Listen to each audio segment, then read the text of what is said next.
Hi friends, welcome back to my channel. ಇವತ್ತಿನ ವಿಡಿಯೋದಲ್ಲಿ ನಾನು ಈಸಿಯಾಗಿ ಟೇಸ್ಟಿಯಾಗಿ ಊಟದ ಜೊತೆ ಹಾಗೂ ಚಪಾತಿ ಜೊತೆ ರೊಟ್ಟಿ ಜೊತೆ ಸೈಡ್ ಡಿಶ್ ಆಗಿ ತಿಂತಕ್ಕಂತಹ ಕ್ಯಾಪ್ಸಿಕಮ್ ಎಗ್ ಬುರ್ಜಿನ ಯಾವ ರೀತಿ ಮಾಡೋದು ಅಂತ ತೋರಿಸ್ತಾ ಇದ್ದೀನಿ. ಇದನ್ನು ಮಾಡೋದು ತುಂಬಾ ಈಸಿ ಮತ್ತು ತುಂಬ ಟೇಸ್ಟಿಯಾಗಿ ಕೂಡ ಇರುತ್ತೆ. ಬನ್ನಿ ವಿಡಿಯೋ ನೋಡ್ಕೊಂಬರೋಣ. ಫಸ್ಟ್ಗೆ ನಾನಲ್ಲಿ ಉರಿನ ಸಿಮ್ಮಲ್ಲಿ ಇಟ್ಕೊಂಡು ಒಂದು ಬಾಣಲಿ ಇಟ್ಟು ಅದಕ್ಕೆ 1.5 ಸ್ಪೂನಷ್ಟು ಎಣ್ಣೆನ ಹಾಕ್ಕೊಂಡಿದ್ದೀನಿ. ನಂತರ ಅದಕ್ಕೆ ಎಣ್ಣೆ ಸ್ವಲ್ಪ ಬಿಸಿಯಾದ ನಂತರ ಸಾಸಿವೆ ಹಾಕ್ತಾಯಿದ್ದೀನಿ, ಒಂದು ಅರ್ಧ ಸ್ಪೂನಷ್ಟು. ಹಾಗೆಯೇ ಒಂದು 4 ಹಸಿಮೆಣಸಿನ್ಕಾಯಿ ಈ ರೀತಿ ಚಿಕ್ಕದಾಗಿ ಕಟ್ ಮಾಡಿ ಹಾಕ್ಕೊಳ್ತಾ ಇದ್ದೀನಿ. ಇದನ್ನು ಈ ರೀತಿ ಸ್ವಲ್ಪ ಕೈ ಆಡಿಸ್ಕೊಂಡು ಫ್ರೈ ಮಾಡ್ಕೊಳ್ಬೇಕು.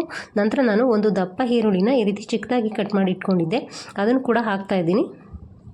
ಈಗ ಸ್ವಲ್ಪ ಕರ್ಬೇವಿನ ಸೊಪ್ಪನ್ನು ಕೂಡ ಹಾಕ್ತಾಯಿದ್ದೀನಿ. ಈಗ ಇದನ್ನೆಲ್ಲವನ್ನು ಕೂಡ ನಾವು ಮಿಕ್ಸ್ ಮಾಡ್ಕೊಳ್ತಾ ಉರಿನ ಸಿಮ್ಮಲ್ಲೇ ಇಟ್ಕೊಂಡು ಫ್ರೈ ಮಾಡ್ಕೊಳ್ಬೇಕು.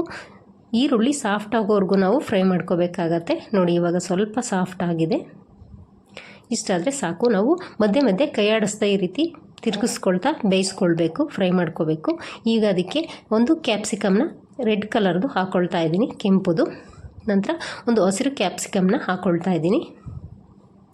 ಈಗ ಅದಕ್ಕೆ ಸ್ವಲ್ಪ ಒಂದು ಅರ್ಧ ಸ್ಪೂನಷ್ಟು ಉಪ್ಪನ್ನು ಹಾಕ್ಕೊಳ್ತಾ ಇದ್ದೀನಿ. ಈಗ ಇದೆಲ್ಲವನ್ನು ಕೂಡ ನಾವು ಮಿಕ್ಸ್ ಮಾಡಿಕೊಂಡು ಕ್ಯಾಪ್ಸಿಕಮ್ ಎಲ್ಲ ಸ್ವಲ್ಪ ಸಾಫ್ಟ್ ಆಗೋವರೆಗೂ ನಾವು ಈ ರೀತಿ ಕೈ ಆಡಿಸ್ಕೊಳ್ತಾ ಫ್ರೈ ಮಾಡ್ಕೊಳ್ಬೇಕು. ನಾನು ಊರಿನ ಸಿಮ್ಮಲ್ಲೇ ಇಟ್ಕೊಂಡು ಫ್ರೈ ಮಾಡ್ಕೊಳ್ತಾ ಇದ್ದೀನಿ. ನೀವು ಮೀಡಿಯಮ್ ಫ್ಲೇಮಿಗಾದರೂ ಇಟ್ಕೊಂಡು ಫ್ರೈ ಮಾಡ್ಕೊಳ್ಬೋದು. ಈಗ ನೋಡಿ, ಸ್ವಲ್ಪ ಸಾಫ್ಟ್ ಆಗಿದೆ ಇದು ಚೆನ್ನಾಗಿ.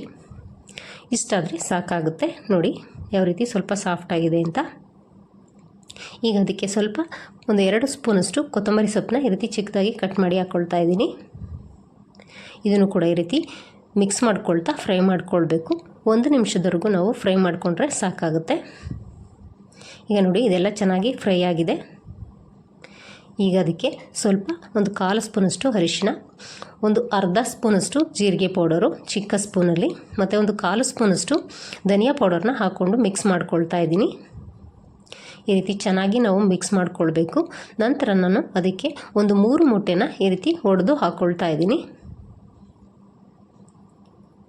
ಈಗ ಇದನ್ನು ನಾನು ಚೆನ್ನಾಗಿ ಮಿಕ್ಸ್ ಮಾಡ್ಕೊಳ್ತಾ ಇದ್ದೀನಿ. ನಿಮಗೆ ಏನಾದರೂ ಮೊಟ್ಟೆ ಪೀಸ್ಗಳು ದಪ್ಪ ದಪ್ಪಾಗಿ ಸಿಗಬೇಕು ಅಂದರೆ ಹಾಕ್ಬಿಟ್ಟು ಒಂದು ನಿಮಿಷದವರೆಗೂ ಹಾಗೆ ಬಿಟ್ಟರೆ ಅದು ಸ್ವಲ್ಪ ಬೆಂದ್ಕೊಳ್ಳುತ್ತೆ. ಆವಾಗ ನಾವು ದಪ್ಪ ದಪ್ಪ ಮೊಟ್ಟೆ ಪೀಸಸ್ಸು ಸಿಗುತ್ತೆ. ನಾನು ಈ ರೀತಿ ಮೊದಲೇ ಹಾಕಿದ ತಕ್ಷಣವೇ ನಾನು ಈ ರೀತಿ ಮಿಕ್ಸ್ ಮಾಡ್ಕೊಂಡಿರೋದ್ರಿಂದ ಮೊಟ್ಟೆ ಪೀಸಸ್ಸು ಕಾಣಿಸ್ತಾ ಇಲ್ಲ. ಈ ರೀತಿ ಸಣ್ಣದಾಗಿಯೇ ಇರುತ್ತೆ.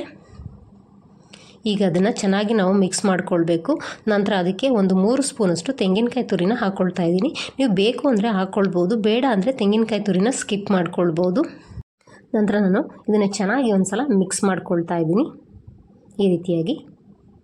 ನೀವಿನ್ನು ನಮ್ಮ ಚಾನಲ್ಗೆ ಹೊಸಬರಾಗಿದ್ದರೆ ನಮ್ಮ ಚಾನಲ್ನ ಸಬ್ಸ್ಕ್ರೈಬ್ ಮಾಡ್ಕೊಳ್ಳಿ. ಹಾಗೆ ವಿಡಿಯೋ ಇಷ್ಟ ಆದರೆ ಲೈಕ್ ಮಾಡಿ, ಶೇರ್ ಮಾಡಿ. ಹೀಗೆ ನಮ್ಮ ಚಾನಲ್ನ ಸಪೋರ್ಟ್ ಮಾಡ್ತಾಯಿರಿ. ನೀವು ನಮ್ಮ ಚಾನಲ್ನ ಸಬ್ಸ್ಕ್ರೈಬ್ ಮಾಡ್ಕೊಳ್ಳೋದ್ರಿಂದ ನಾನು ಆಗ್ತಕ್ಕಂಥ ಹೊಸ ಹೊಸ ವಿಡಿಯೋಗಳು ಮತ್ತು ಈಸಿ ರೆಸಿಪಿಗಳನ್ನ ನೀವೇ ಮೊದಲು ನೋಡ್ಬೋದು.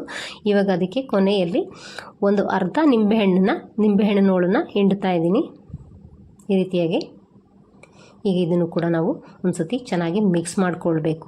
ಈಗ ನೋಡಿ, ಸೂಪರಾಗಿರ್ತಕ್ಕಂತಹ ಹೆಲ್ದಿಯಾಗಿರ್ತಕ್ಕಂತಹ ಕ್ಯಾಪ್ಸಿಕಮ್ ಎಗ್ ಬುರ್ಜಿ ರೆಡಿ ಆಗುತ್ತೆ. ನೋಡಿ ಎಷ್ಟು ಸಖತ್ತಾಗಿ ಬಂದಿದೆ ಅಂತ. ಇದನ್ನು ನಾವು ರೊಟ್ಟಿ ಜೊತೆ, ಚಪಾತಿ ಜೊತೆ ಹಾಗೂ ಊಟದ ಜೊತೆ ಕೂಡ ಸೈಡ್ ಡಿಶ್ ಆಗಿ ತಿನ್ಬೋದು. ತುಂಬಾ ಟೇಸ್ಟಿಯಾಗಿರುತ್ತೆ. ನೋಡಿ, ಒಂದು ಸಲ ಟ್ರೈ ಮಾಡಿ ನೋಡಿ. ನೀವು ಕೂಡ ನಿಮ್ಮ ಮನೆಯಲ್ಲಿ ಮಾಡಿಕೊಂಡು ಯಾವ ರೀತಿ ಬಂತು ಅಂತ ನನಗೆ ಕಮೆಂಟಲ್ಲಿ ತಿಳಿಸಿ. ನೋಡಿ, ಇದೇ ರೀತಿ ಇನ್ನೊಂದು ಹೊಸ ರೆಸಿಪಿಯೊಂದಿಗೆ ನಾನು ನಿಮ್ಮನ್ನು ಮುಂದಿನ ವಿಡಿಯೋದಲ್ಲಿ ಭೇಟಿ ಆಗ್ತೀನಿ. ಅಲ್ಲಿವರೆಗೂ ಬಾಯ್ ಫ್ರೆಂಡ್ಸ್.